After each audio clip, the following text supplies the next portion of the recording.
Hey everyone, it's been a year since I shared the story of my wife's affair and the fallout that followed. It's hard to believe how much has changed. Some days, it feels like it just happened, while other days it feels like this new reality is all there's ever been. Today, I'm updating you on the divorce proceedings, the impact on my relationship with my daughters, and the awkward attempt to move on. Let's dive in. It's been a year since my soon-to-be ex-wife Julie, 50 years old, and I started going through the divorce process. After the initial shock, we were forced into a 6-month legal separation before we could even begin divorce proceedings. I moved back home for a bit after staying at my brother's place for a week and a half. Eventually, I served her with legal separation papers, making sure our home was still legally my residence. But that didn't make things easier. Even though we were nearly done paying off our mortgage, the separation terms meant whoever stayed at the house would be responsible for the full payment. Julie, using her stay-at-home mom status from 2 decades ago as leverage, managed to stay in the house, and we split the mortgage. I moved into a 1-bedroom apartment, which is where I'm writing from now. Maddie, who is 24 years, my younger daughter, and I made up fairly quickly. She showed up at the house, refusing to leave until I spoke to her. No tantrums, just sheer stubbornness. Her boyfriend wasn't thrilled, often stopping by, but Maddie wouldn't budge.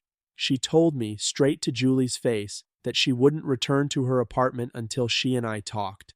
It dragged on for a few weeks, and while at the time it was annoying, especially with Julie and me battling over the legal separation, eventually it broke me.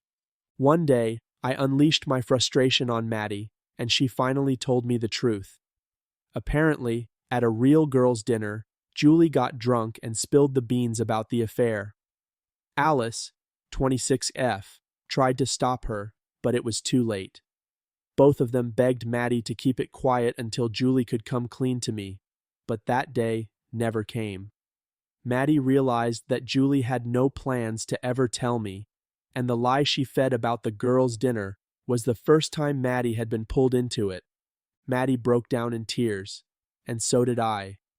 That was the moment when Julie walked in, trying to defend herself, and I completely lost it. I yelled more than I ever had in my life, all the pent-up anger pouring out. Maddie even had to calm me down. That was when I agreed to the mortgage split just to get Maddie and me out of the toxic situation. Maddie moved back in with her boyfriend, and I found my current apartment, which she helped me decorate. Unfortunately, Alice and I aren't on speaking terms.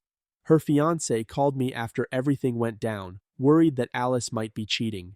I told him I didn't think so, but that she had known about Julie's affair long before I did. Whatever happened after that phone call, their relationship ended, and Alice blamed me. She blocked me after showing up at my apartment in tears, and we haven't spoken since. It's heartbreaking because I don't know how long Alice knew, and her lack of remorse makes it hard to see us ever repairing our relationship. Alice and Julie are now living together in the house, while Julie openly dates her boss, the one I caught her with. He left the firm after the affair was exposed, likely to avoid losing his job. While I'm not jealous of their relationship, I'm sure it'll implode. I'm embarrassed to admit that I am jealous of not being alone. Maddie has been pushing me to put myself out there again. She even set up a dating profile for me, which was incredibly awkward. When I matched with a 33-year-old single mom, she called me a weirdo but encouraged me to go on the date anyway.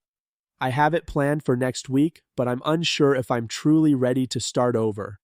Thanks for sticking with me through this journey. If any of you have gone through something similar, I'd love to hear how you navigated the emotional roller coaster of starting over. As always, like, subscribe, and hit the bell for more stories. Take care, everyone. And now, hey everyone. Today's next story is a little blast from the past that I randomly remembered. It's one of those moments where you look back and realize how innocent misunderstandings from childhood can completely change your friendships. Let's dive into this 5th grade drama.